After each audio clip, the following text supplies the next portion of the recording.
Hello everyone and welcome to another draft of Crimson Vow. This is going to be probably the last primary draft of Crimson Vow because the double feature drafts, which are only best of one drafts, will be available in a couple of days from this video uploading, or rather publishing.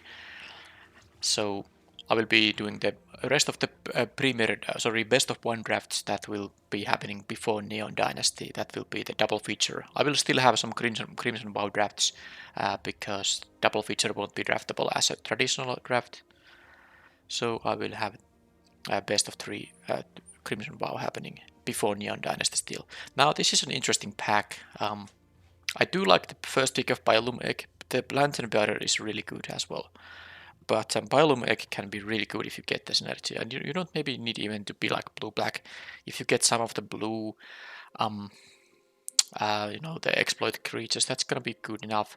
The Curse of Hospitality is not that good. It's not gonna be a first pick like ever. The pack would have to be quite weak for that to be the first pick.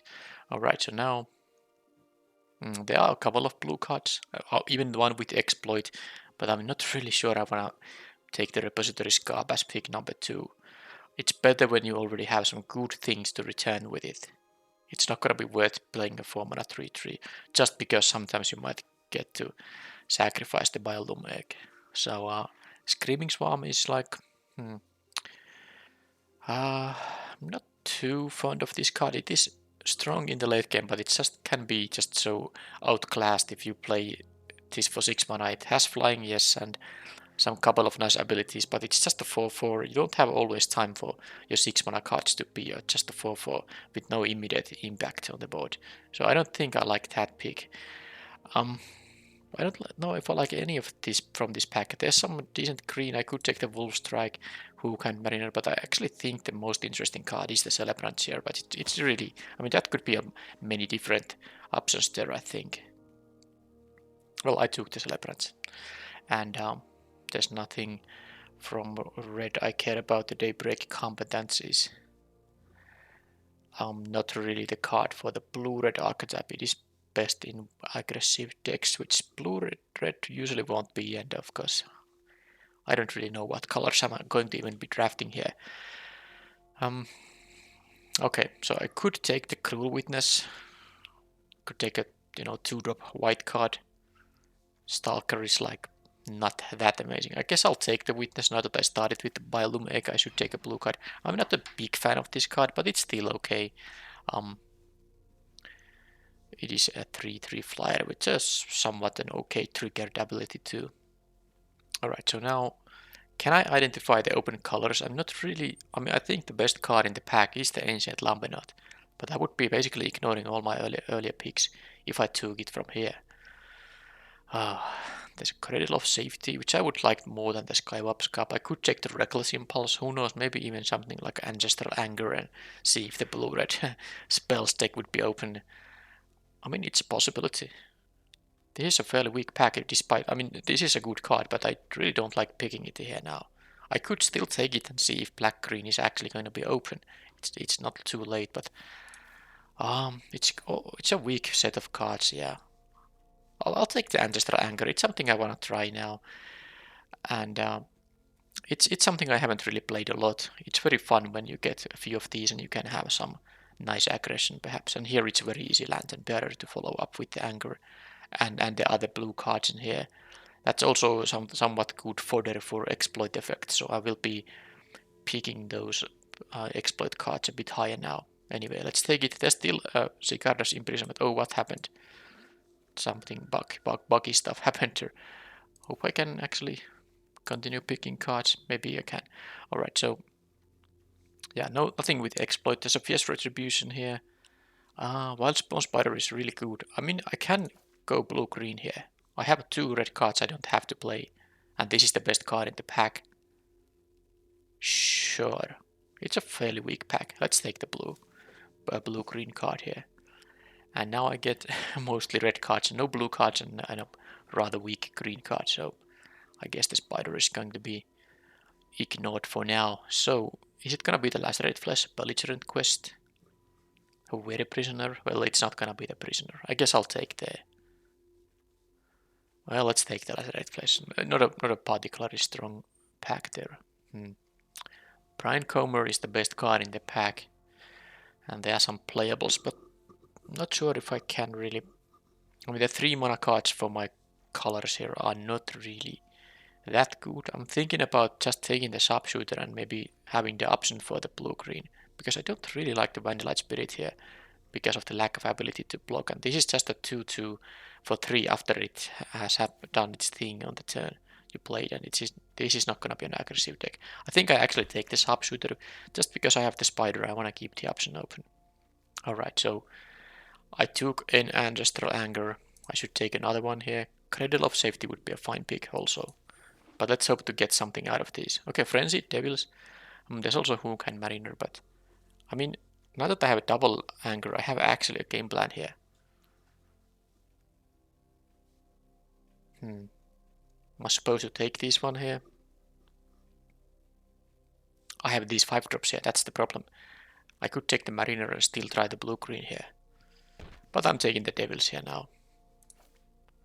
Nothing in here. Reckless Impulse, yeah, sure. I could take the Spirit because I don't have anything for 2, but I guess I'll take the Impulse for now. Epic Cure, okay. Well, that's a 2-drop if I'll be playing blue-red. 1 mana, 2 mana 1/3 is like okay-ish. Right, well, there's an upgrade. That's the easy pick. The rare would be better if I was green, but I think, I mean, I could still be like a red-green suddenly, but I'm not going to pass the upgrade. I'll take the upgrade. I hope I get something for the Bylum Egg though, but I mean, who knows? Maybe I will ignore the blue. Maybe I will be red something. Am I going to take a Marco Walter here now and get this Ancestral Anger back and get some 2-drop white cards later on? That's actually interesting. I could be red-white here if that was sufficiently open here. I mean, I can take the Walter now and hope some early drops to come back, or maybe the Ancestral Anger if nothing else. I mean, my blue isn't really that good. I have a Lantern Bearer and I have the egg, which has like no way to sacrifice it. So basically I can ignore the blue here now. Walter is so good. I'll take the Walter now and let's see where this takes us. I can be moving to white-red and then I get a Storm Chaser Drake, which is especially good with the multiple Ancestral Angers here. Oh man. And there's also a Stitched Assistant, which would be nice with the egg, but I can just ignore the egg. I don't have to play it at all. I'm gonna take the Storm Chaser now. This is so good. This is odd stuff now. Okay, the Keswick Flame Breather. There's also the Cigar's Imprisonment, but this is just one Marco Walter. Now if I get to do the blue-red non-creature spell stuff, I guess I'm happy enough with that. Plus this is a 2-drop I need here for my deck. Some kind of 2-drops. Diver's Garb, Stitched Assistant. Okay, I don't like the fact that I have so many 5-drops here, but the Diver's Garb is better than the Assistant. It's just that, I mean, I guess I cannot play the Frenzied Devils despite the Ancestral Anger. Yeah, I'll take this Garb. It's just so much better than the Assistant. Okay, I'm blue-red. Wandering Mind. Don't have a lot of non-reds, non-creatures yet, but I'm not taking the Lacerate Flesh number 2 here. I'll take these and maybe I can pick up a bunch of non-creatures. Okay, the Assistant, second exploit creature for this thing. There's a spider, but I mean, I'm not gonna be blue-green here. Okay, let's take this one. Ignore the green here. Ignore the white. And here I could take the Cradle of Safety here. It's not the worst when I have the Drake and but I could take the Evolving Wilds too. That's something you can definitely do. But I don't know, I'll take the Cradle now. Not sure if that's a smart move, but well, it's done. Wretched Throng, can I pick more of those? I really don't know if I want to play multiple Lacerate Flesh, but I guess it's possible still. No, I don't like the Throng here, even if I get to pick more of those, which is not given. But the Frenzied Devils is probably gonna have to go now. Okay, so I got Ancestral Anger here. There's also a 3-drop creature, which wouldn't be the worst, but I'll take the Anger. I have 2 of them, I wanna have all of them now. Also, I do wanna have a sufficient amount of non-creatures to make the Wandering Mind able to find one quite easily. And I definitely want to have, I mean, yeah, there was the 4-mana 3/3 exploit thing I saw in pack 1. I'd really want to have some of that stuff. I have no wolves or werewolves here, but I'm not gonna play the Pie Spawn either. I take the wolf if I really need to have some more 2-drops, but I really hope I don't have to play this thing. But yeah, the repository Scab I saw in pack 1 quite early. It had a chance to come back, but it didn't. And I hope I get maybe like one of them. I have now enough instant and sorceries to pick up. Okay, Wedding Invitation, Magma Pummeler. Guess I'll take the Invitation. I'm not too big fan of it, but I don't know if I'm gonna play the Magma Pummeler. I'm quite sure I'm not going to play it, but I think the Invitation is an easy cut because I'm already at 21 playables. I got the Wanderlight Spirit, which is also going to be quite easy cut. Alright, well there's a Whispering Wizard. Now there's a good thing that benefits from my non-creatures, so that's an easy pick over the Cruel Witness here. Yeah, nothing else comes even close. Okay, there's a Lunar Rejection, which I do like more than the Cruel Witness or the Counterspell or this stuff. I would want to have some exploit thing, but I'm also currently, if I have only 2 exploit creatures in the deck, I think I will cut the Biolume Egg. But let's see if I can find maybe like 2 more. Well, there is one, but there's also Ballista Watcher, so I'd rather take the better card and just not play the egg than try to do something. Try to, you know, draft too much around one Biolume Egg. If I had 2 eggs, things would be different. I might just choose the Stitched Assistant in that case, but this is just too good to ignore. Well, there is another Stitched Assistant again, but there's also Blood Petal Celebrant, but there's also a Lantern Bearer. Well, I don't know really. I mean, I kind of just don't want to focus on the egg too much. I wouldn't mind picking the assistant, but the Lantern Bearer is just quite good. I'll take it. I can easily ignore the egg. Alright, so Fear of Death, Hungry Ritual number 2. Do I need them? I mean, just to have some 2-drops.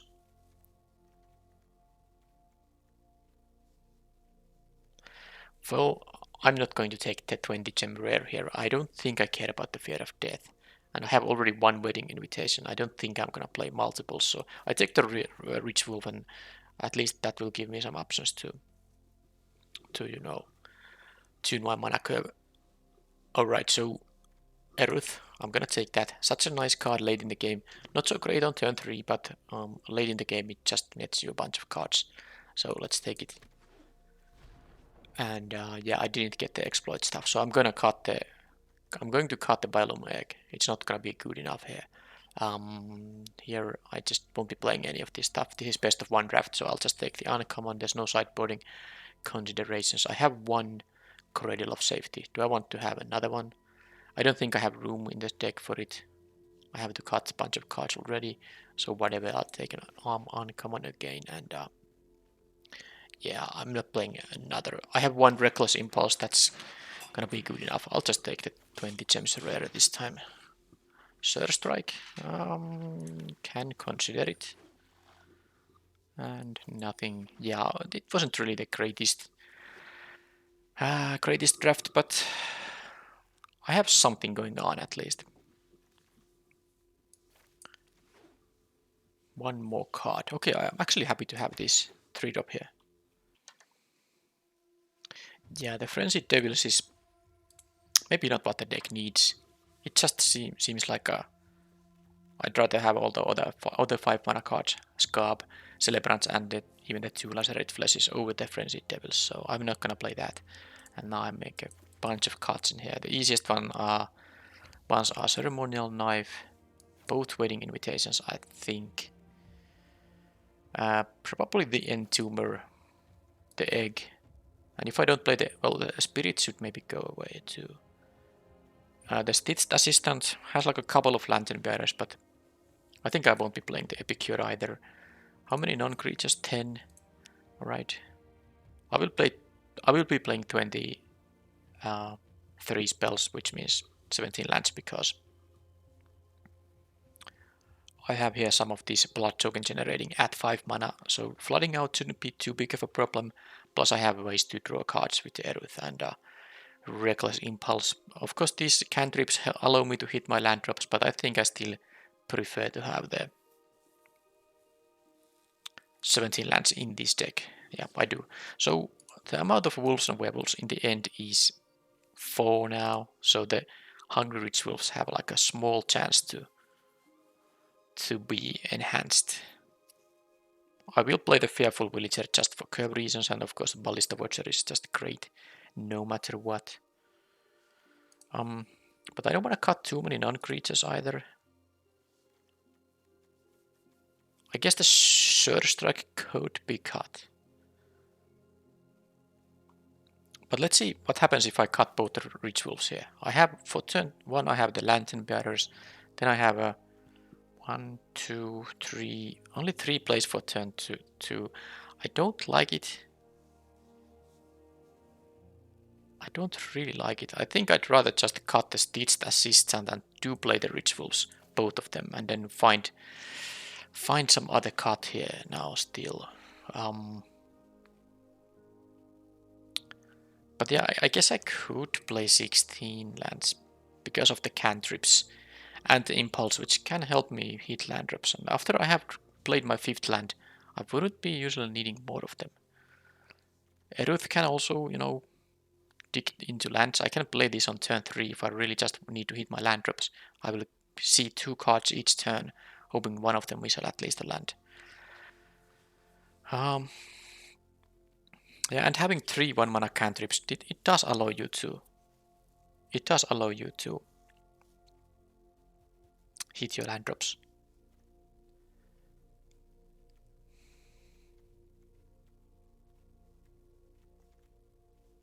And maybe the Sure Strike could be cut, but I like to having the 10 non-creatures for the Wandering Mind. This looks at top 6 cards.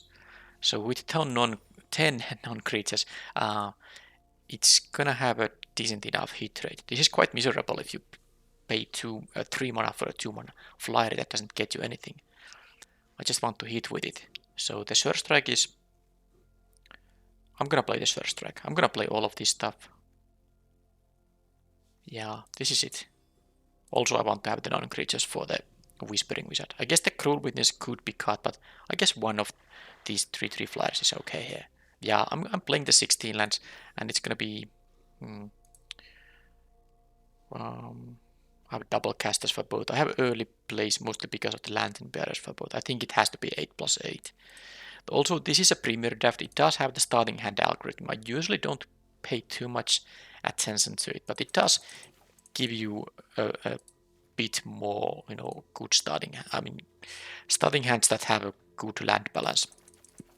It is more likely to get those in best of 1 than best of 3, and I think this deck can keep a lot of 2-landers, given that I have 6. I have 10 cards that require more than 2 mana, and then out of those other cards I have the Ancestral Angerus and the Reckless Impulse that can help me get to more land drops. So I guess this is fine. This is the deck.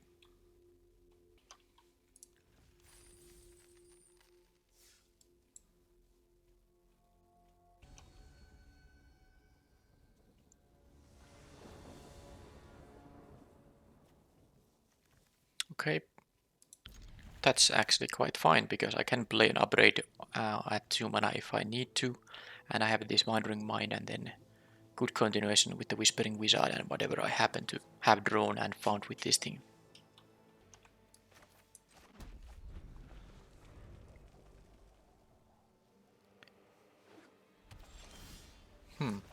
Well, let's play this now then. I usually don't want to, you know, upgrade their 2-drop. I'd rather save it for something else, but I could have done it for curve reasons. Now I have at least something going on here, so there's no reason to use the upgrade that early in the game. So I will have 3 power of flyers here coming up, and these won't be trained anytime soon. Let's see if I can hit. I have 8 non-creatures left in the deck. Alright, so a decent amount of options, but I do like the Lacerate Flesh now that I have the 4 lands here already. Yep. So now I basically make them use removal on the Whispering Wizard, or if I can untap with it and a Cradle of Safety, that'll be gonna give me some number of spirits. So I'm only taking 2 here. I'm not gonna, sorry, 1. I'm not going to block the trainee. They could have the hasty drop though, Daybreak Combatants. If they have that, well then I will block the Combatants, because that would be 6 damage. I wouldn't be able to raise them in that case. But let's see if they have that. Because this would of course get trained into a 2-3. Yeah, I would take 6 and then it would be miserable to try to raise them. I would simply block the Combatants with the Wandering Mind and probably next turn just use Upgrade on this thing. Or maybe not. No, well anyway, now I'll just take the 1 here of course.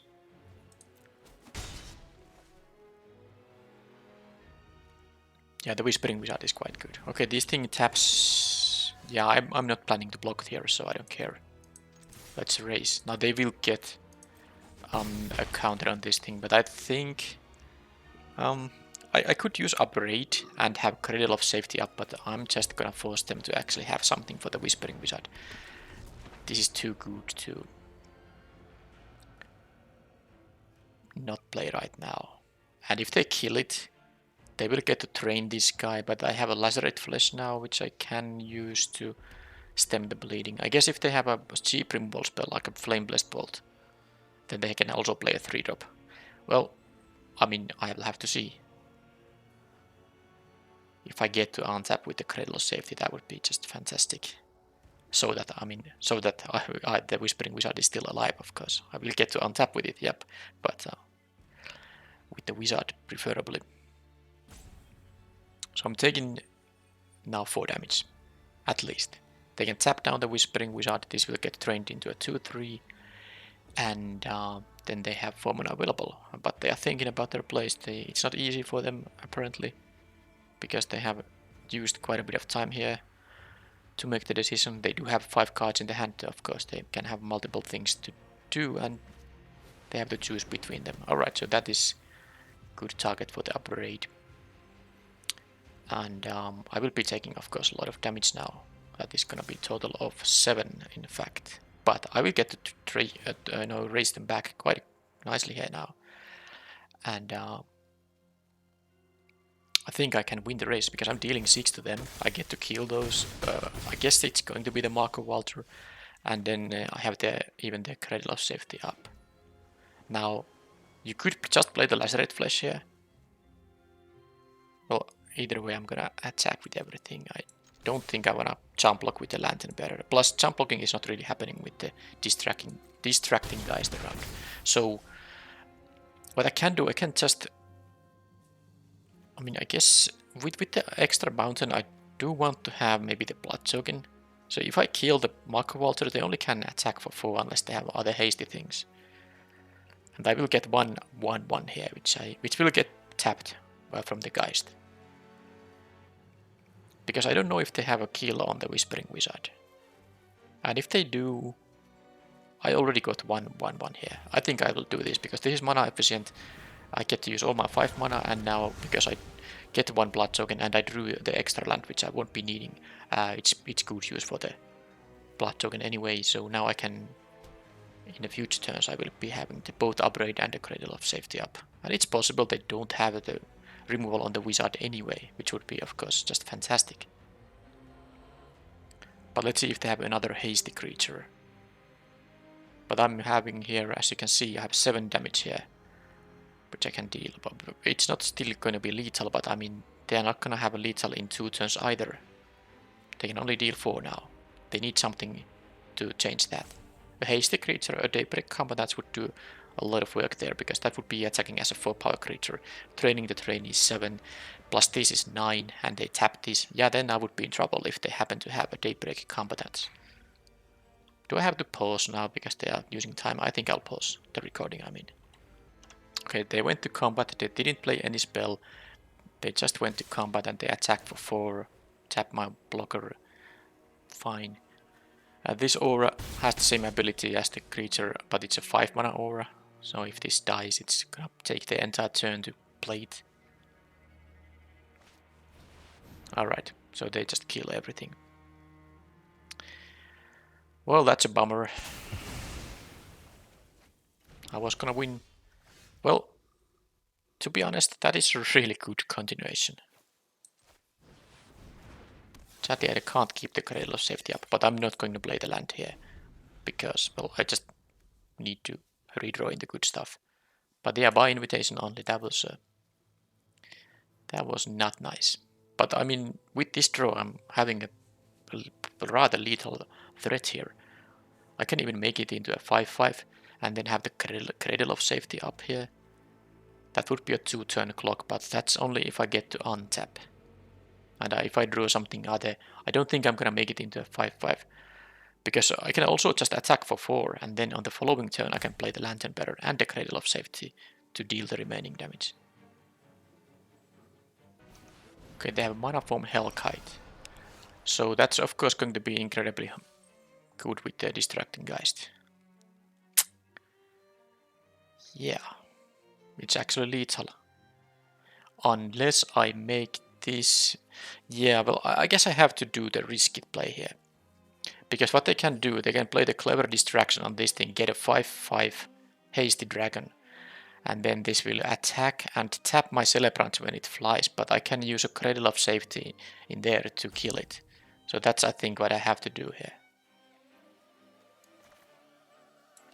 I think I might play one land so I can... I will actually first see if I draw something that's just is gonna be a solution right away.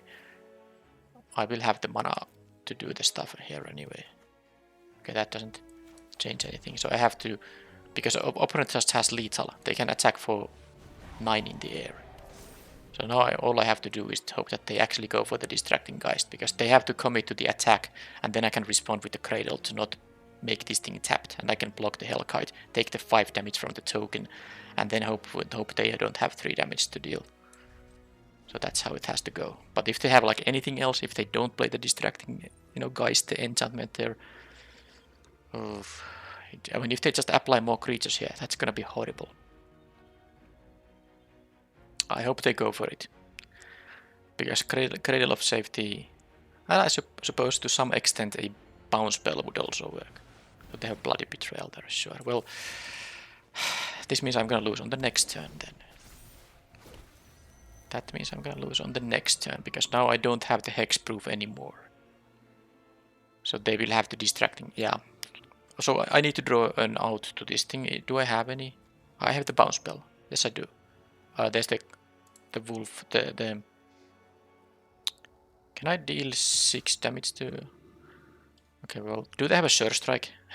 I mean, they should attack with this thing anyway because it's a free attack. It's gonna get exiled anyway. I'm not gonna play around the Sure Strike here. They can't kill this with upgrade. It has hexproof this turn, but okay. So I mean, I'm now lost. Because they can do the Distracting Geist and they can attack for 9 in the air. So I have to find something here. I don't have a lethal attack here, sadly. None of this matters when they have the Distracting Geist option. I mean, I guess I could play hoping they don't find the correct play, but I think it's too risky. I will discard the Ritual here. I can still draw the 4 mana bounce spell. Come on. Okay, that kind of works. Because now I have a block available. So let's do it. So now they have to commit to the play. And then I can jump block the Hellkite. So they will tap the Celebrants. I will jump block the Hellkite, take 5 from the token that's being created. And then I will be able to upgrade the Hellkite post-combat or end of turn, whatever. And that actually allows me to win them with 2 attacks from the Celebrants. I mean, if they go for it, they had the Bloody Betrayal. Do they have still something else than the Distracting Geist there? I really would hate if they do, because I mean, I can't beat the Hellkite otherwise. It's just gonna make them so many hasty flyers. Temporary ones, but still.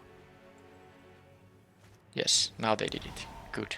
So now, as long as they don't have anything too crazy with 1 red like a flame blessed bolt. I will be going to 3 life, which is not great, but it's still giving me a chance.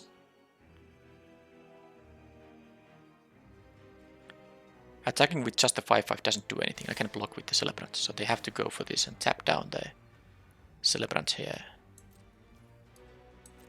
Block here. Doesn't trample or anything.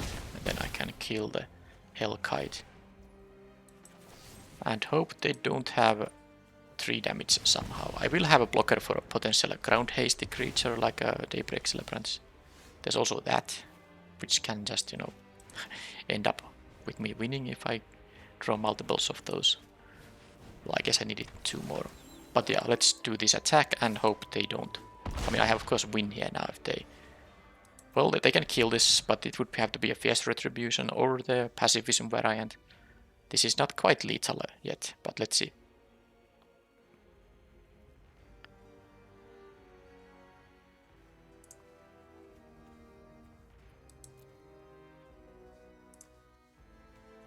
Yeah, that was quite a set of cards to beat here. Griffin Cavalry doesn't do it. Oh, and they don't have white mana available anymore, so Celebrants will be lethal now.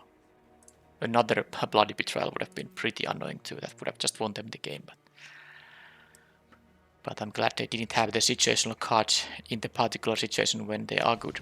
Alright, so good outcome here, but it wasn't the easiest one.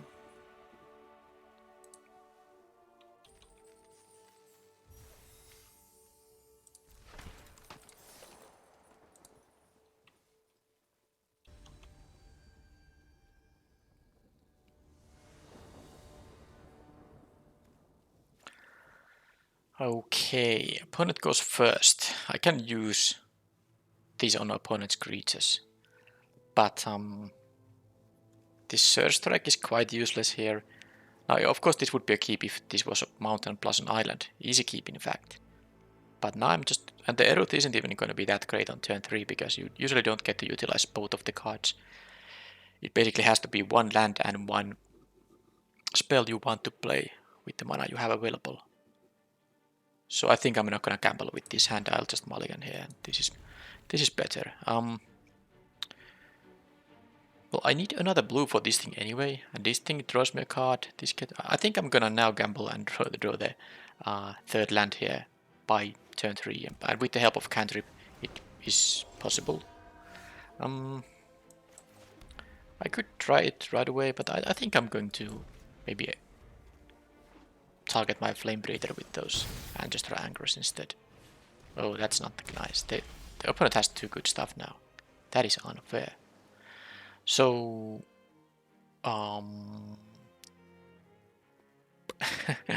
alright, so... I mean, they're gonna have 4 power of unblockable attackers because I can't block the Flyer or the Menace guy on their turn 3. This is too much the opponent has going on. I don't even know which is the better one. I guess I'll take the Flame Breather. It can create some multiple ping effects, but also I suppose it doesn't get killed by a Gift of Fangs, but I mean, I don't mind if they make me discard a card because they don't have to, but I do want to draw lands, so anything that goes away gives me a draw step. Well, not a draw step, but a possibility to draw something. But problem here is, of course, that I just can't. I simply cannot. How do I raise them? I mean, I guess I'll just play the Impulse, hope to exile 2 lands or something like that. Well, that is exactly what it was. And I'll just play the Anger. They know about it, it doesn't really make any sense to not do it. Okay, this is actually not bad. The Impulse did exile exactly what it needed to do, although maybe a 2nd island would have been even better, but now it's like an okay situation, but it's still going to be hard.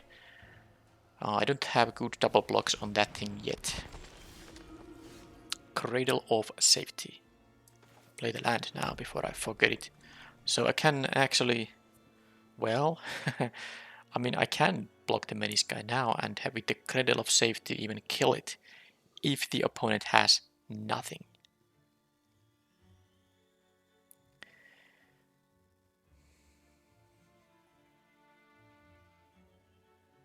is that my best chance? Because I can't keep taking the damage here. 4 damage going to 7. It's going to be hard. I think I just need to hope they don't have anything. I will use the Cradle of Safety here. And I have to use it sadly before they do try to kill my stuff. Okay, they can exploit. I have a Lunar. If they do, no, why would they do it pre-combat? They would want to attack with the.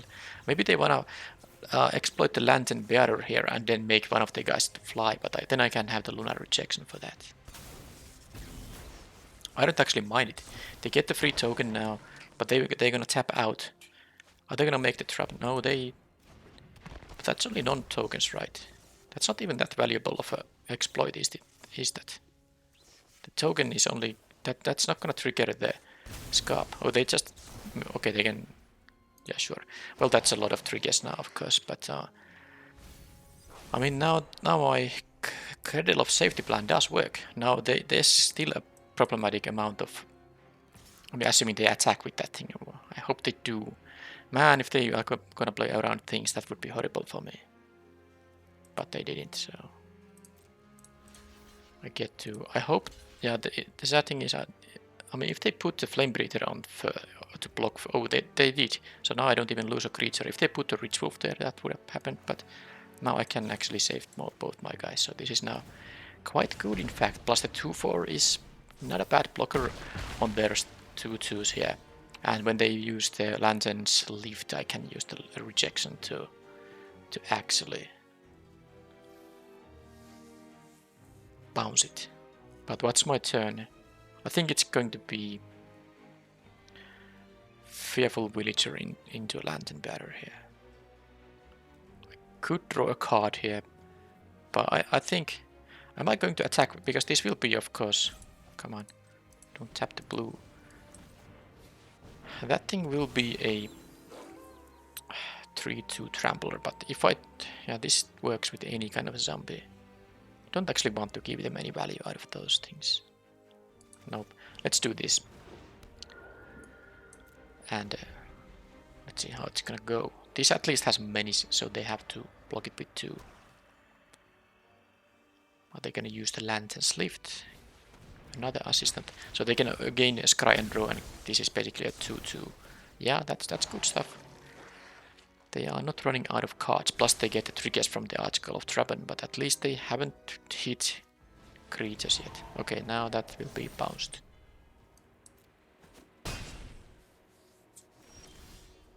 Okay. If I had a land here, that'd be quite nice, because I don't want them to.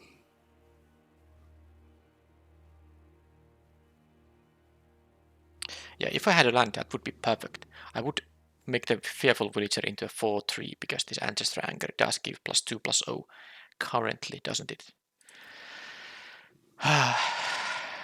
And if I happen to draw a card that is a land, then I can bounce this, because they might double block it. They might also not do that, but they might double block it. And then if I get to bounce this before they die, the tokens I mean, then they don't get the value out of this ability.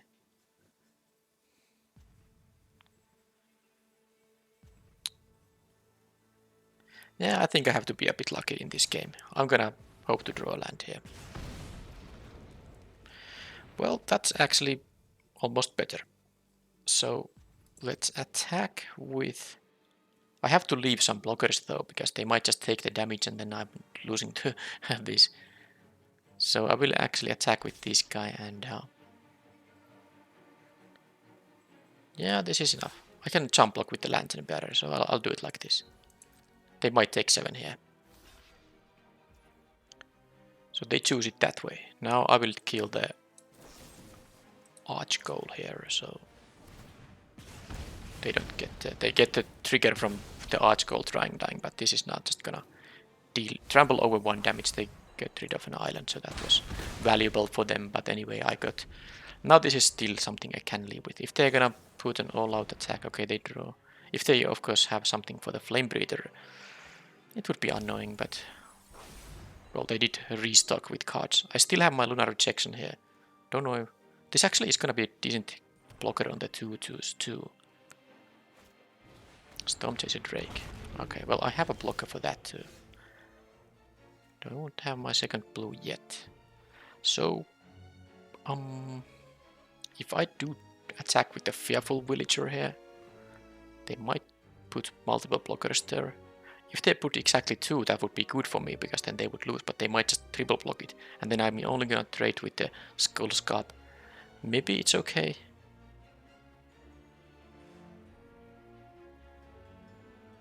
If they block with just the 2 tokens, that's fantastic for me.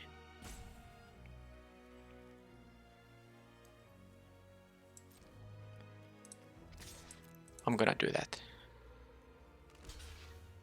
So they actually do offer me the value here. They go to 7 and then lose that thing and play the land here. Now let's see if they... Well, they have only 4 power, so even if they deal with my blockers here, they don't have an immediate win. That is annoying. They definitely have drawn a lot of cards here. But I'm still... No, not in the... Well, they have a more...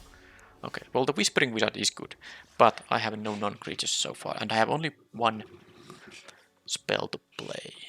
So now if I attack with the Fearful Villager, that doesn't do anything, because they can just block it with the 2-5 and the 2-1-1 or something like that. So now it's actually time to, I think, play the Erut and start getting value of that. It's the least mana efficient play I have available, but I just need to, you know, get the multiple cards that it gives me, so I can actually start trying to... I mean, I can't push through the Skywap Scarp, so I need to just draw more cards to find a way, some kind of angle here. Okay, that got bounced. Now they can attack with the Skywap Scarp, I guess. Well, I take 2. Not a big deal, I don't think.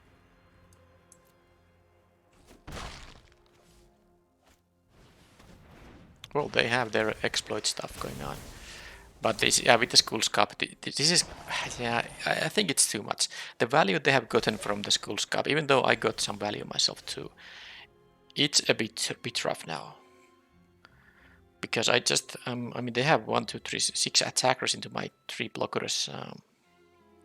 But granted, the attacks in the ground are not that great. I think I need to play the Whisper... Now that I drew a non-creature, I might just have to play the Whispering Wizard now. If they attack with everything, I will block the 2-1 with the 1-1. Block the 3-2 with the 2-4 and one of the 2-2s with the 2-3. I have to jump block. Or actually trade with the Whispering Wizard in that case. So maybe that doesn't even work. But I need to make those 1-1s to jump block them, I think. Yeah, I'm gonna play the Wizard. I don't know. I hope they don't attack. But they will, right? Did I miscount? Do I have to block with the Whispering Wizard? I think I have to block with it. Yes, I do. I will die if I don't block with the Whispering Wizard. And it will trade with it. Okay, well that is it. That's it. Yeah, they got value from the Skull Scarp. How many tokens did they get? A lot.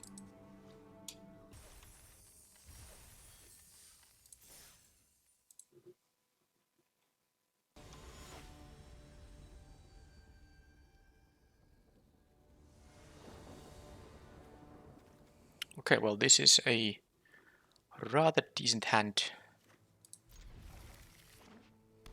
And they have a 1-drop too, so I'm not happy about that.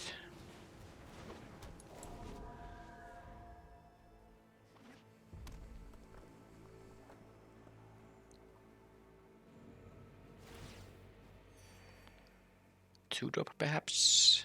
Well, they do have something for 2 mana because they played a land and they used the ability and they still have... Yeah, so... That could be an upgrade. Flame-Blessed Bolt. I don't think I wanna cantrip now. I will just attack for 1 here. Next turn the Fearful Villager. I don't need to cantrip here. I don't need to hit like land drops or anything. Well, they hit 2 non... But they can still have a land drop and then they play the knife and next turn they can play the Twin Blade thing. Yeah. Yeah, it's actually quite good with the double striker and all that. Well, the upgrade might... Well, it doesn't matter. It's gonna be a slow turn for them, but yeah, it's not gonna be great.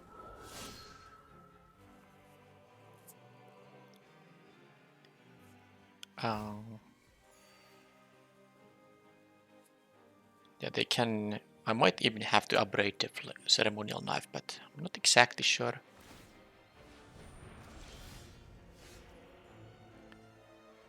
Let's play them.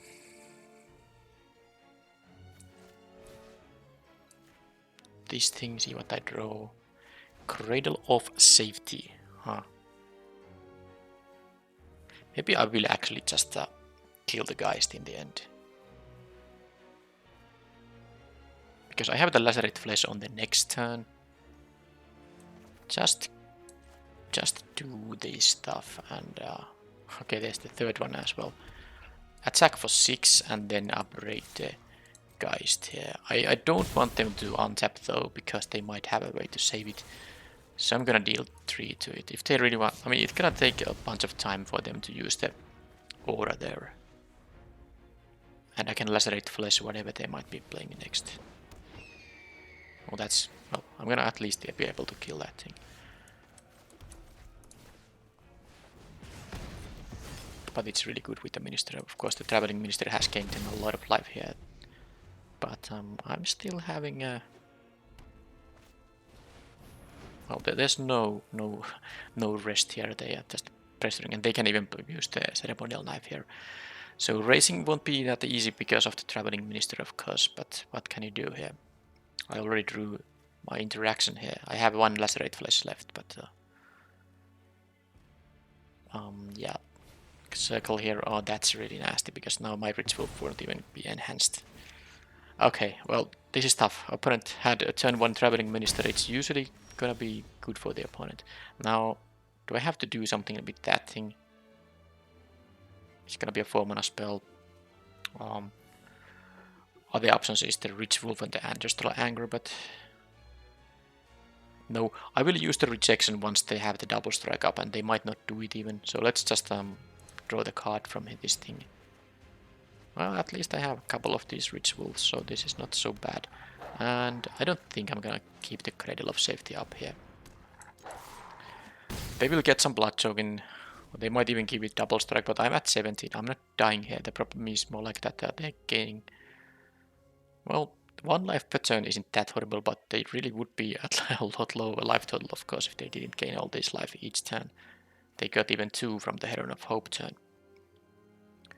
But let's see now if they're gonna go for the double strike here. They might even... Well, let's see what happens. I mean, if they have like 2 lands in their hand...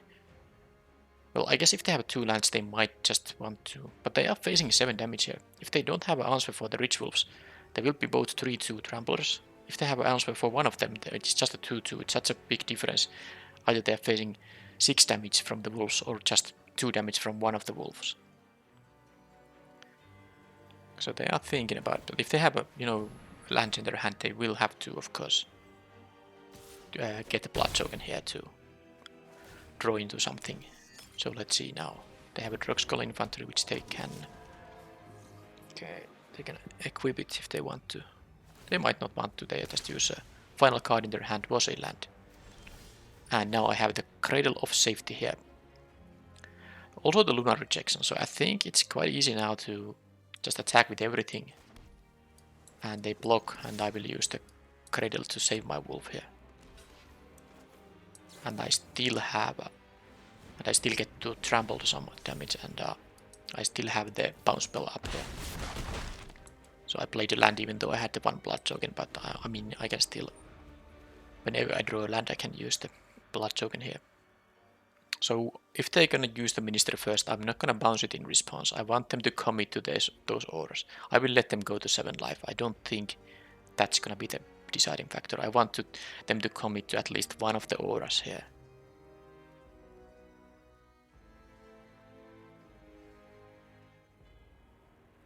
And if they don't, then I don't even have to use the rejection if I don't want to. If they just play like another blocker here. So this as a 2-3 isn't even that good blocker against these wolves. Of course, it can block the lantern better. So I'm just thinking, can they even pass with all the mana up? I mean, of course they can if they have an instant speed action, but well, we will see. They don't have a lethal attack, even if they have a land, and they put both auras in this on this guy. That will mean that that will be about 3-5 power double strikers. No, actually 6 power because of the trigger, but it's still gonna be only 12 damage. And of course, what the opponent saw me do, they saw me play an island and then use the cradle of safety here. So they kind of have to assume, because I have the blood token here, that I have a blue requiring card in my hand, most likely an instant speed effect, because why would I have played the island instead of using the blood token in that case? The only reasonable explanation is, or maybe I could have a double caster blue spell for next turn. That's the only the other option that could explain why I did play the island there. Okay, land drop. I will let this minister resolve. I'm not gonna bounce it like I said, because plus if I bounce it now, it's in their main phase, so they could just replay it. I don't definitely want that to happen. I will either bounce it mid combat or end of turn if they leave it as a blocker, which they might do. If they have nothing else, they can't even attack. Okay, this is the best possible outcome for me. And they even played those things first.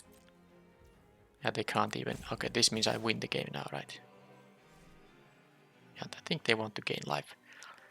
And they have to target my creature, or at least not the vulture, because now they even missed the land. They miss even the life here, because they should have targeted maybe the ministry, but maybe just my creature too. Yeah, that was like the completely, the sequencing was not optimal there, because they should have, if they wanted to gain life and not leave it as a blocker, and of course against these tramplers it's not that good of a blocker, they should first start with the life gain. Or if they just want to pump the Marco Vulture, but if they are not planning to attack with it, why would they target their creature? They just should target my creature, because I would, I wouldn't bounce my own creature or kill my own creature in response. They will get the life no matter who's the target. Anyway, that was it, and let's go to the next game.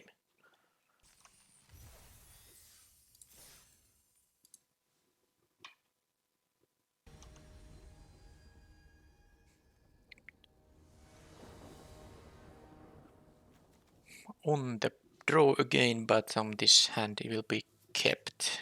I hope to hit maybe, if not a 2-drop, at least a 3-drop with the draw steps I have, and of course the Ancestral Anger that I might use on the Lantern Bearer. Hey, another opponent with that thing. Well, there goes my Whispering Wizard. This is such a nice one when they are, especially when you are on the play, because that is a turn 3. Oh, look at the start they have here. Oh. Oh man, this is so miserable. It's a turn 3 3/4 menace that can attack when you get to do it on turn 1. 3 mana 3/4 menace in that case. Well,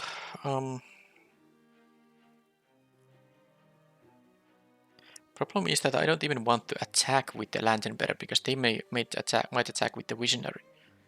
So, do I want to even use the Ancestral Anger? Because if I draw something good, they will get rid of it anyway. But it's also a spot to use my mana here. I think I'm gonna use it, just to draw a card. Sure, that doesn't really change anything. But this start is just such an amazing one, and they even had an amazing 2-drop here. At least I can hope they don't hit one. Well, they hit a land, so that was the optimal thing. They wanted to play a land and activate the curtains anyway.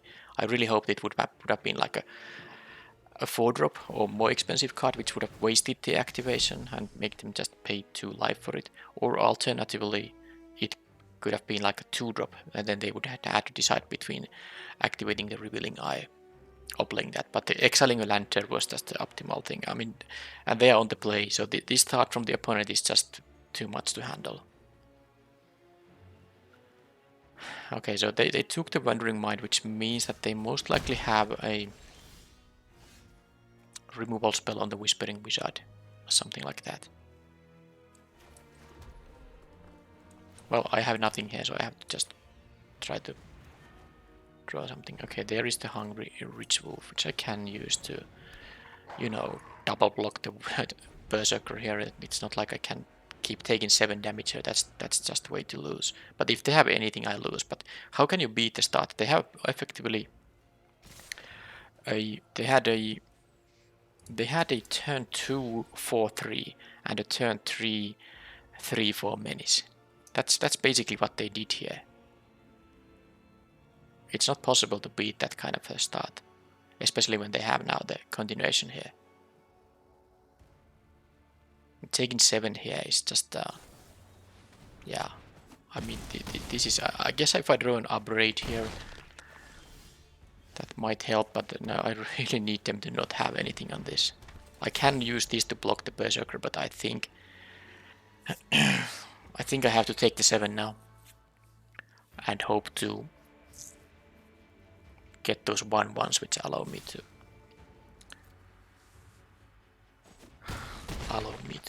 I don't know, get some blockers here. But this, yeah, that is an insane start from the opponent.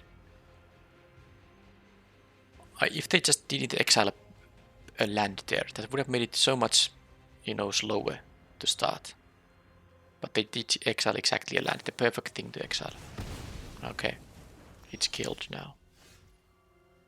So I can play a 3/5 which can block the 4/3, but they might have. I mean, they had removal for it. They offered the trade, so I'm assuming they might have a Surge Strike there still. Number 2.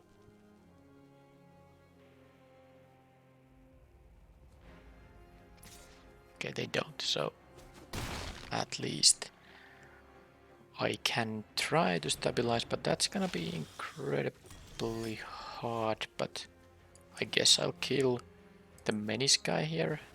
I mean, I could have killed that, but because this is dealing 3, that would have dealt 5, so I couldn't really actually do it. So now I can go to 1 and hope that the opponent somehow doesn't have any way to deal 1. No Waldron Epicures or anything. Okay, this game was complete. Okay, I lose with style now when they target me with that ability.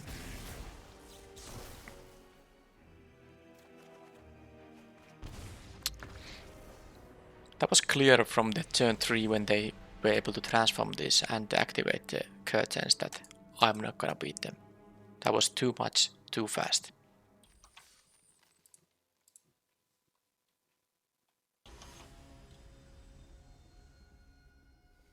Can I be on the play, for instance, to maybe not get run over? Yes, I can, and with a reasonable hand, I may add.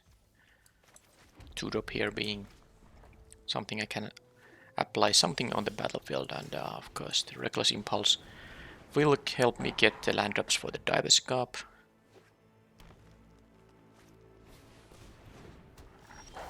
Okay, against the green, well, this can be a 2.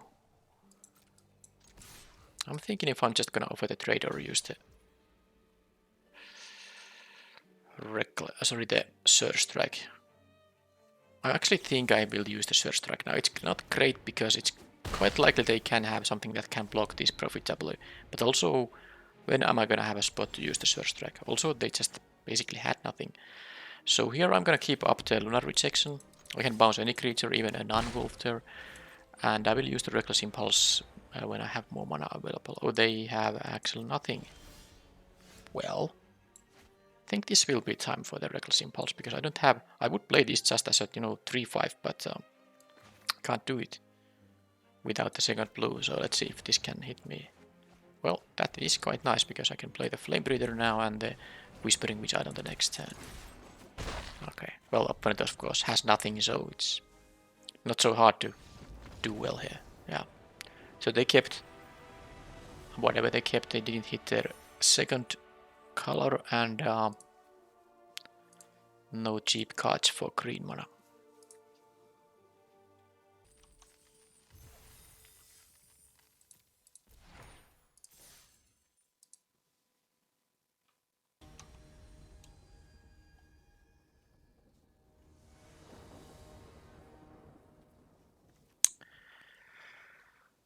Okay, gain one of these starting hands, so I have an upgrade. If I draw any land I can play the villager, then after that any land will give me the Ballista Watcher. Fine, I'll keep it, but I'm not happy about it. But I mean, it's all about what I draw. If I draw the third land, it will be pretty darn good. But let's see. I'm not gonna kill that. If I will see what there's there. 2-drop. There's no 2-drop. Okay, good.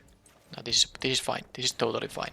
I mean, of course, blue would be better mana here, but that allows me to play the villager, and now I can still have the upgrade up. Or the Ballista Watcher if I draw the fourth land too. Reef Rider. Okay, I think I have to kill it before it gets to train anything. I would really like to. I would really like to do it on their turn. To flip it into a knight.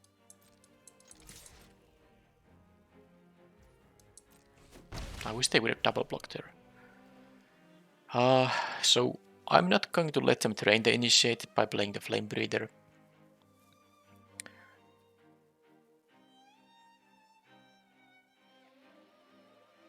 Am I gonna upkeep it, or am I going to...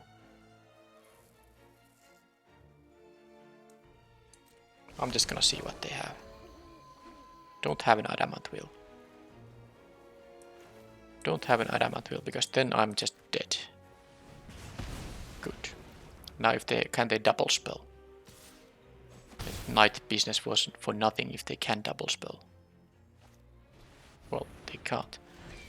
Okay, and now I have this Ballista Watcher being a pretty big guy now. 5-5. But they couldn't have, of course. Well, let's see what they have. Mono white. Imprisonment still allows this to ping. Fierce Retribution doesn't work. Okay, that can be killed for free. There's an imprisonment, so they can attack and drain this guy. But I will get to kill the guys. And there is also the blue mana, which is important. So ping, kill the Geist. Play the Flame Breather, I guess. I have the rejection for... I mean, I wish I had second blue, but because I would be just able to, you know, sacrifice this. But I mean, they might not use 5 mana to exile it. Well, anyway, I will attack. They won't be able to train this more, so I should attack now. And I know I can reject this guy, but it's just too much mana to use. I will play the Flame Breather now. And I can block the Initiate. But I wish I'd draw another island for the Diver's Cup while I have the Sigarda's Imprisonment in here. That would be really good. They can make a double strike Heron of Hope, and they will gain a lot of life by doing that. But then I will reject it. And if I mean, even better if I draw the island, I can just Diver's Cup it. Okay, they actually choose that. No more pings, but they use their turn for that. They can attack for 2, they don't get to activate the lifelink, so this is fine. Plus, it's gonna be a knight now, because they didn't play a spell. I get to have this 4.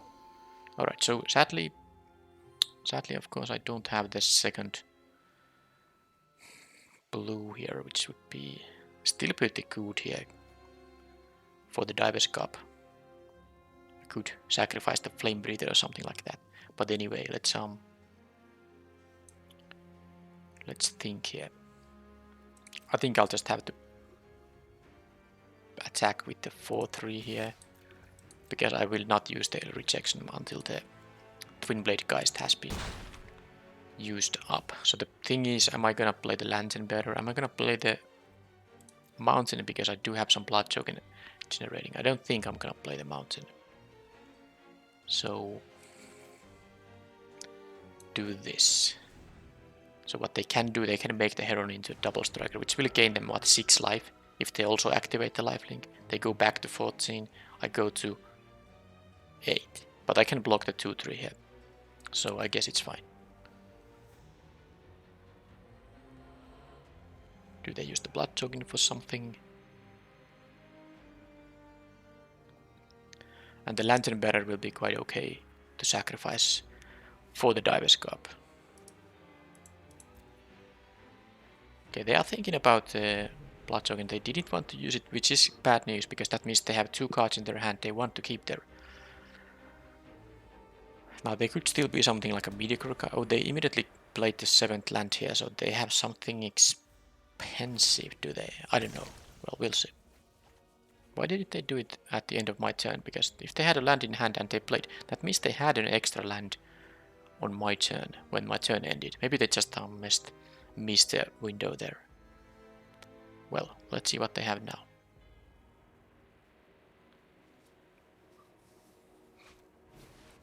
They have the invocation there, and then they can attack for a... Yeah, I don't think I want to use the Lantern Bearer as a jump blocker. It would not be that bad though, because what it would do is it's gonna die to the first strike. So even if they activate the lifelink, they will get it life only once. So and then I would take no damage here. So maybe the Flame Breather is good enough to sacrifice on the Diver's Cup if I even draw my second blow. On the other hand, now I can attack for, but yeah, it's gonna save me. I would be going to 8, and they would be going to 14 if they activate the lifelink. I can, basically this is like a gaining, me gaining 4 life and dealing 3 damage to them. That's what it does. Assuming they will activate the lifelink, but it's still gonna gain me 4 life. So yeah, let's do this thing here. Okay, they have something to play here. So they didn't want to gain 3 here. They have a Savior of Ollenbog. Well, there is... Sadly, they were able to double spell there. This is of course super annoying, but I think because they will be able to train it. But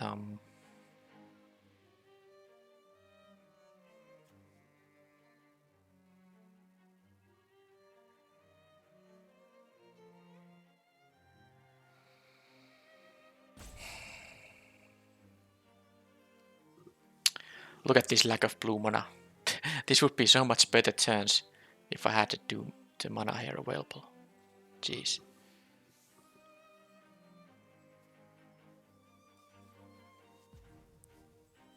I mean, I have to bounce the Heron of Hope no matter what.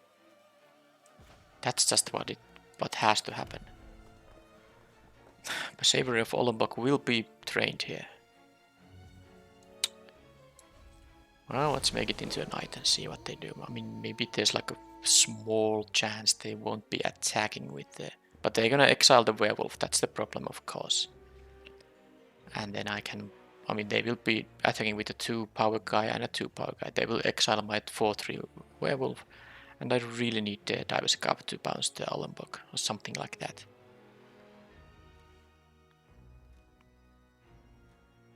I mean, I guess I could have attacked with a 2/3, but maybe not.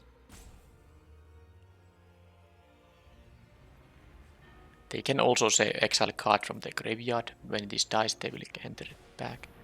Well, that's gonna be easy to just right away bounce.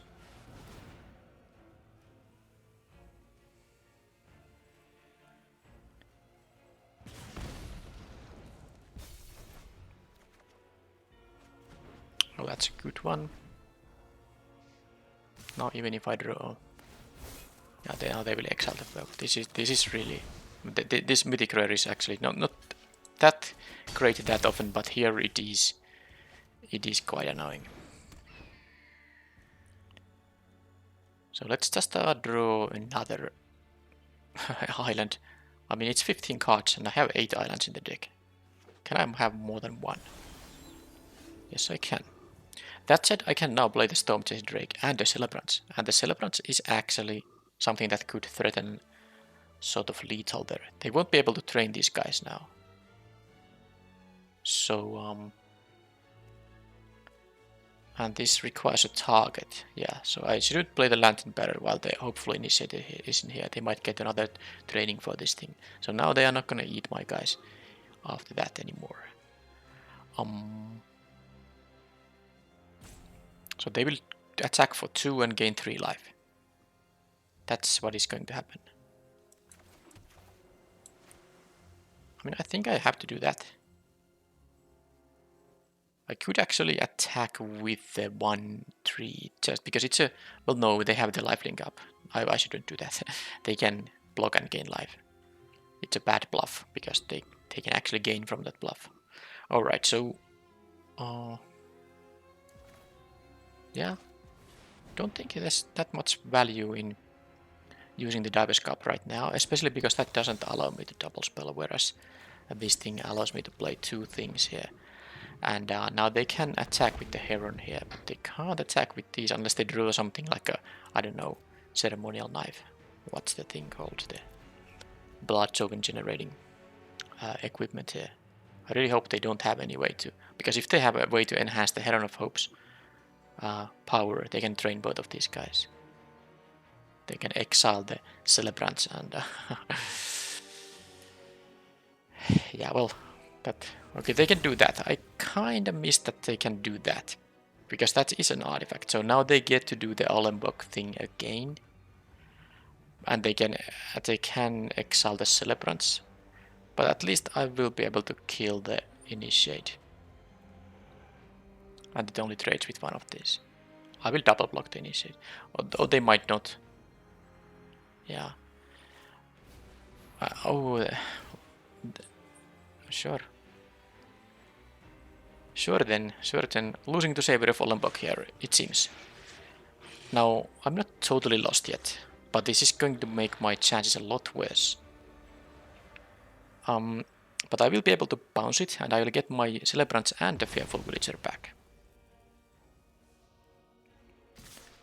But they will go to 10, and I will go to... Well, I will go to 6. I guess I'm not dying on the next turn. But yeah, the fact they had also the circle here makes my racing that much more difficult here. It really does. Okay, so that's something... Yeah, if I play this, I don't have mana point, so I should just first see what I draw here. Okay, that's not the worst actually.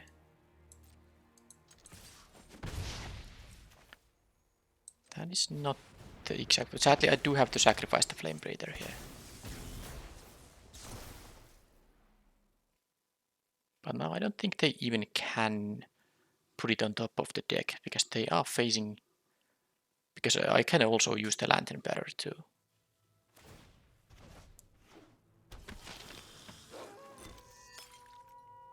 I can use the Lantern Bearer, of course, to make one of these guys fly. Oh, but they did choose that Savior here. Why would they do that? I mean, I have a... Well, they do go to 12. Sorry, yeah, 12. So, I guess they are just hoping that... Well, let's see. Okay, well, how about a removal spell? I have 7 mana, so I can't use the Lacerate Flesh and the Lantern Bearer. That's what I can't do. So currently my... If they wouldn't be able to block my guys, this is 9 damage. With the Ancestral Anger it's only +1, so and with the Lantern Bearer it's plus they can block my guys. So I think I just have to do the Lacerate Flesh, but...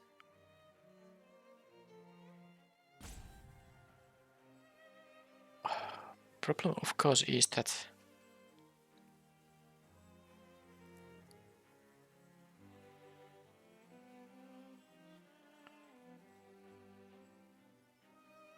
Yeah, this is really interesting. I have to play the Lacerate Flesh, which means I'm going to play the... I mean, I'll do like this, for instance. Let's draw a card, see what I draw here. Sure Strike. Now, is that going to help me to win? If I make the Diver's Cup a flyer, then they would have to double block these guys. Okay, this is much better now. I will actually threaten lethal unless they do go for the double block here now. And when they do, I will... Yeah, they have only the Heron of Hope here.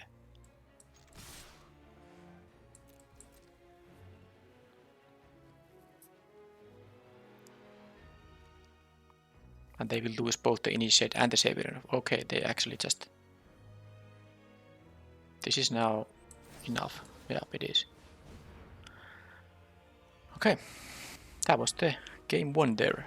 But I mean, if they double blocked here, they would lose both of these. They would have to find like an Adamant Will or some other thing to give this Heron of Hope +2 power. So I guess they kind of just hope that I have nothing and I have like a last ditch, some kind of desperate attack, something like that.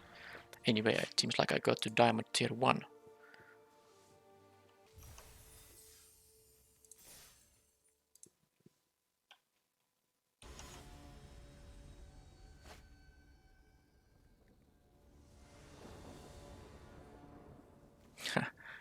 Yeah, these starting hands have been... I mean, how many hands have I had in this event that have only one of the colors available, and this is even a 3-lander? Well, I can't keep it. Okay, this I can, and well, it's not gonna be the 2 and 3 drops, it's not gonna be a land, it's I think gonna be the Lacerate Flesh. I'd rather have the bounce spell that draws me a card. Alright, well that's actually not so bad, because I have my Rich Wolves as bigger things now. That's really good too if I get my second mountain at some point. I'm not gonna block here, I mean even if they don't get the pump, and they do get the pump, but I wasn't gonna do that block. But am I going to do that block? Okay, it would be...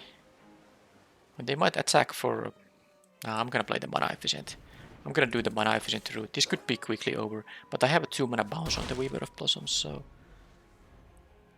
I didn't want to play the Rich Wolf, which I mean, I could have used the Rich Wolf to block the Disciple here. Well, that has to be bounced, I think.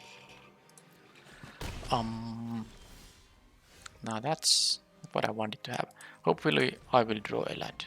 I mean, I have to. It's really annoying that they have, you know, this. Okay, good. I mean, they have this. That's a turn. Well, it was turn 4, not a turn 3. They just missed the land drop. But yeah, it's really a good start for them. But I guess I can try to raise here. I have a flyer coming up. 3rd color. Okay.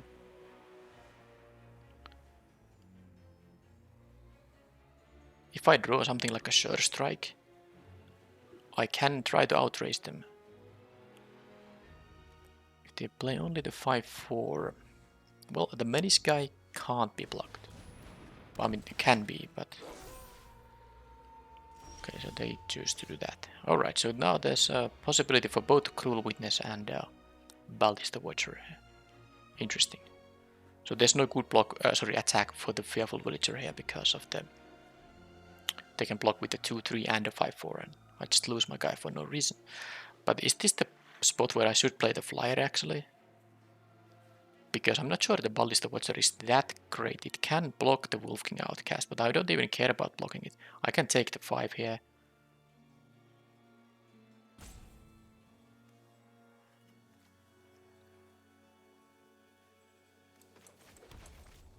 I'm gonna play the flyer.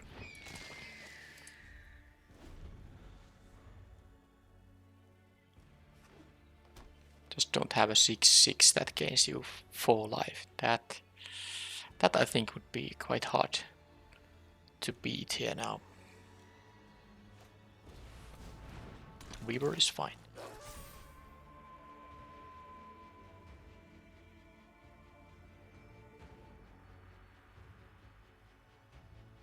They still have 3 mana left.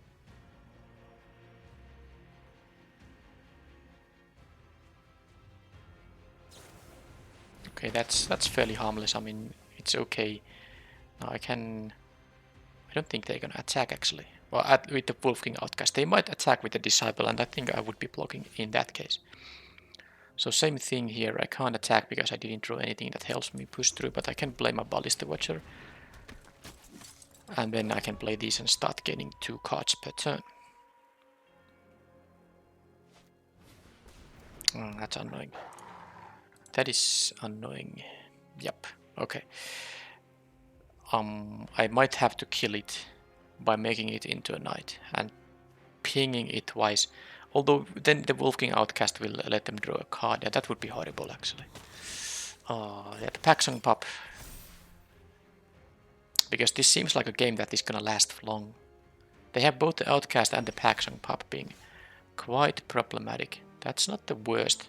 Now this thing replaces all the draws. So the thing is, if I play this and then the Ancestral Anger, I will exile 2 cards. I can play both of them this turn. Now if they are something expensive, I can't play them. If there's lands, it's good news for me. But I might also want to have mana up for the 3 mana activation here. I think I'm not gonna play the Eruth before this. I'm going to enhance one of the rituals. Okay, that's actually not so bad. I can just play these both, assuming I won't be using the Ballista Watcher. But I think I will attack with these guys in here. And if they block the ritual with one of the 4 toughness creatures, I will use the Ballista Watcher and then I can still play the Keswick Flamebreather. Maybe it is worth it. I think they're gonna use the Disciple to block one of the other 4 too. Well, it doesn't matter, it's trampling anyway, but... Okay, that is good. I do want to get rid of the Wolf King Outcast. They are playing around something like a Sure Strike, which does make sense, but I'm happy I get rid of the Wolf King Outcast. This is really good. I mean, even though they have the Paxson Cup, now they still have the 4/4 mains and all that, but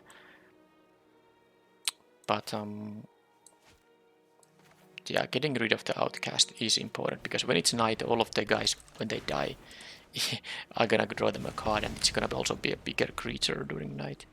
And I can't take the Weaver of Blossoms, they are not even gonna be able to attack into my 3 toughness creatures. And now I kind of want it to become knight, because the Ballista Watcher is gonna be quite good. And they lost the Outcast, which is quite good during night. Now I still think I'm not in a... This doesn't give a card if... Yeah, it has to be a human, so it doesn't work with the Paxson Pup. I have to take the 4 here, there's no trading. Okay, they can... do they have a... I mean, I have to... I'm not gonna take 7. I have to hope they don't have anything, but I think they easily... Okay, they did just want to trade with the Fearful Villager. Okay, so now that's the one thing that is problematic. Whispering Wizard, Huh. I think I might need to... Because they will draw a card when they attack with this. I think I need to make my 5/5. Even though playing these things would be really nice, but... I'm gonna do it. It's gonna be... a knight, and now they don't have that good attacks. Now these will tap for a lot of mana, and I mean, it's not great for me. By no means it's great for me. But yeah, I have only 2 pings, so actually I can't even use the Flame Breather and the 2 pings to kill anything. But it's not like the Whispering Wizard would have been that great. If this is a 4/3, they can still attack with the 4/4 and the 2. Yeah, it wasn't easy, but now they can of course do this attack and draw the card in there, and I must actually jump block here, which is super annoying.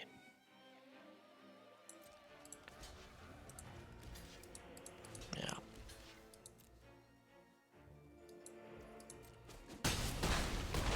Yeah, it's not good. It's not gonna be good enough.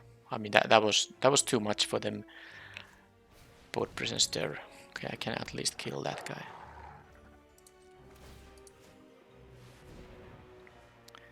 But all of their guys will be lethal unless well, if I double spell, well, even then the Falkenrod Celebrant is... Yep, I have no chance here now. Because... And I can double spell, but it's not gonna... No, I think I just about because I get the 1/1 from this thing. So let's see. I mean, the opponent still has 2 cards in hand, 2 blood tokens. It's not like I have a very easy time here. But so this is a 4/3, this is a 3/2, so I could make this into a 5. It doesn't even matter. Let's keep this to here. I need to do this anyway to make it into a day and also to get the 1/1 blocker. So now I can double block the celebrants and I can block one of the 2 3s and I can take one of the 2 3s here. So I technically am still surviving here, assuming the opponent just has complete blanks in their hand, which is, you know, asking a lot when they have this many cards and this many blood tokens available. But with the board state being what it is, I'm not losing to an all-out attack. Okay, now I need to hit some very good things here. Okay, so now I have to decide, do I want to lose my Ballista Watcher or my Whispering Wizard? Oh, actually, I have to give the choice to the opponent because I can't block with the 4/3 and the 1/1. I will lose both, so I will have to let them decide. I guess both have. I guess the Whispering Wizard is the one that I actually need because I need to hit non-creatures here continuously. So I'd rather have that survive, but yeah, I'm not beating the 6/6 here. That won't be beat. So if I make it into a knight, these will both be lethal. I can't do that. I have to do it like this. Can't attack. I have to jump block there. Well, I mean, I can't attack with the flyer because that's the best thing, to jump block the hunter, but if I would be able to win somehow, that would be a small miracle, I think. I don't think I even have that. Do I have a Surge Strike here? Alright, so if I draw a Surge Strike, that can help me, but it's the sad thing here is that the opponent has only drawn these 5 lands and they still have a bunch of business left there. So now of course I can double block this guy. I won't even lose both of these, so maybe I have to do that. Okay, I mean, I have to hope they have nothing. And I concede the immediate moment they have something. Losing both of these here without them losing the hunter isn't gonna work. Yeah, well, that was a rough match there, but yeah, I guess I had good stuff, but then they started gaining life, and yep, that was too much to handle in the end. My deck was a bit of maybe lacking some focus, but I got to 4 wins, which is not a bad result in a Premier Draft. So I had this non-creature idea here. I never got to play a Drake that would be targeted by the Ancestral Angers or the Cradle of Safety. Yeah, this never drew me any cards. And yeah, I have the Whispering Wizard, 1 Flame Breather, Wandering Mind, like a few ways to benefit from non-creatures. Other than that, I had the weird Wolf synergy, but these were surprisingly often actually 3/2 Tramplers, and of course then they are quite good.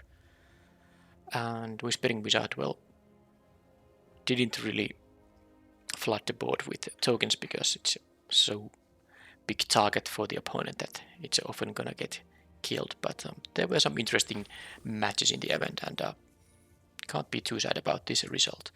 But this was most likely the last Premier Draft of Crimson Vow, and the next best of 1. I think I said this in the beginning of the video already.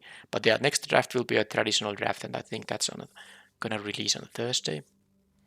And then on Friday I will start having those, and onwards I will have those double feature drafts with both Crimson Vow and Midnight Hunt, and I will still play some traditional drafts of Crimson Vow, not daily or anything, but at least occasionally before Neon Dynasty releases. Thank you for watching, and I will see you in the next video. Bye bye.